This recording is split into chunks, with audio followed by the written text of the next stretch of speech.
Imagine waking up on an October morning in 1918 and opening your window. There's no familiar sound of car engines or impatient honking in traffic. What you hear is the slow, agonizing creak of wooden carts being pulled by tired horses, carrying something that turns your stomach. Bodies piled like firewood, covered by blood-stained sheets. The air coming through the window isn't fresh. It's heavy, laden with smoke from burning wood, the sour smell of open sewage in the streets, and something more disturbing, something you can't name but is everywhere, the sweet, putrid odor of death. At this exact moment, as you try to process this scene, a woman screams from across the street. Another family lost someone during the night. Welcome to 1918, the year when death cost less than bread, and when the simple proximity of your neighbor could be your final sentence.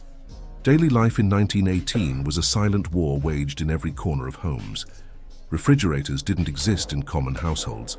Families depended on blocks of ice delivered by cart drivers, and even then, food rotted within hours in the heat. Meat hung on hooks covered by flies. Milk turned sour before noon. Vegetables wilted and developed a dark slime that you simply washed off and ignored because there was no alternative. Hunger wasn't a choice. It was the reality for millions. You had to eat what you had, no matter how questionable it seemed. And to get that food, you had to leave home and face something even more dangerous: the lines. The small local warehouses and markets were the nerve center of each neighborhood, but in 1918 they became death traps. People crowded shoulder to shoulder, coughing, sneezing, breathing the same stale air while waiting for rations of flour, sugar, or whatever was still available. Each trip to the market was a gamble with death. You could leave home healthy and return carrying not just food, but also the invisible virus that would kill your family in 3 days. Mothers looked at their children with pale, sweaty faces in line and wondered if that bag of potatoes was worth the risk. But what else could they do? Letting the family starve to death was as certain as the flu. In the factories, the situation was even more brutal. There were no labor laws to protect workers. There was no sick leave or right to stay home when you were ill. You worked or you were fired. It was that simple. Men and women dragged their feverish bodies to 12, 14, 16-hour shifts in stuffy, humid, overcrowded environments. Textile factories were human furnaces, where the air was a thick fog of fibers, sweat, and contaminated saliva droplets. Workers fainted over the machines. Some never got up again. Supervisors stepped over the fallen bodies to keep production running. Capitalism didn't stop for epidemics. The economy couldn't slow down, even if it meant using workers until the last drop of life remained in them. But something even more sinister was happening, something most people didn't know, and that doctors of the time took too long to realize. Aspirin, the miracle drug that promised to relieve the devastating fever of the flu, was killing as much as the virus itself. In 1918, doctors prescribed absurd doses of this medication, recommending up to 30 grams per day. To give you a sense of the absurdity, today the maximum safe dose is 4 grams. What doctors didn't understand was that these massive doses caused a lethal reaction. The victims' lungs filled with fluid, drowning them from the inside. People arrived at hospitals with high fevers and left in coffins not just because of the Spanish flu, but because the medical treatment was literally killing them. The mistake was discovered too late, when thousands had already died, not from the disease, but from the supposed cure.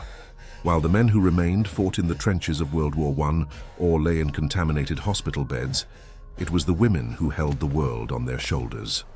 They took over the factories, operating heavy machinery that was previously considered exclusively male work.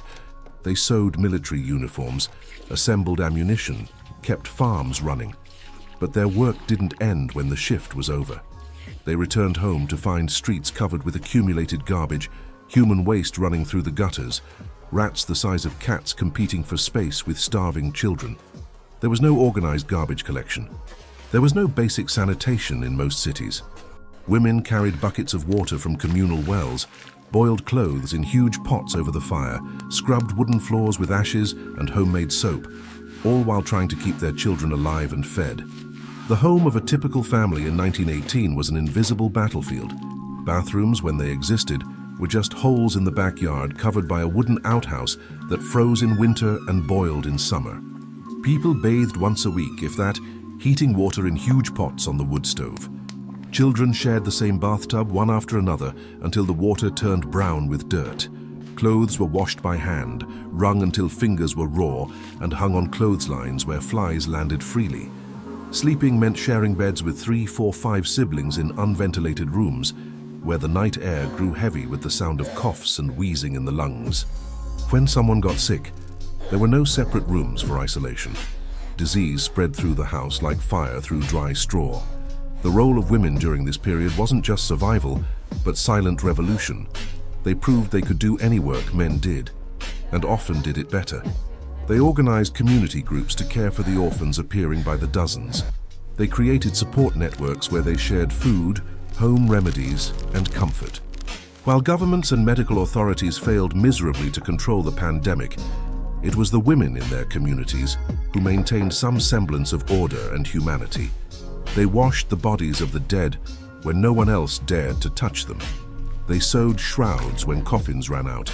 They held the hands of dying strangers because no one deserved to die alone.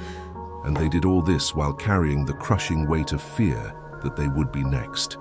The social transformation that began during those terrible months forever changed the role of women in society. When the war ended and men began to return, many expected women to simply go back to their kitchens and forget what they had learned. But something had changed irreversibly. Women had proven their worth not just to society but to themselves. They had held up the economy, kept factories running, raised children, cared for the sick, and buried the dead. They could no longer be ignored or diminished. The Spanish flu killed millions, but it also killed old social structures that kept half of humanity trapped in limited roles. The year 1918 left deep scars on humanity's collective psyche. The people who survived carried not just the memory of the faces they lost, but also the visceral memory of what it's like to live when the structure of civilization begins to crumble. They learned that hygiene wasn't a luxury, but a matter of life and death. That human proximity, that basic comfort of hugs and gatherings, could become lethal. That their governments and medical authorities were fallible, sometimes tragically incompetent. And that, in the end, when everything falls apart, it's ordinary people, especially women, who hold the pieces together and rebuild what can be saved. But while families desperately fought for bread and for one more day of life, the powerful of the world waged another battle in the shadows. A battle for control of information, for the suppression of truth. And that lie gave the pandemic the name you know today, a name that hides a secret as deadly as the virus itself.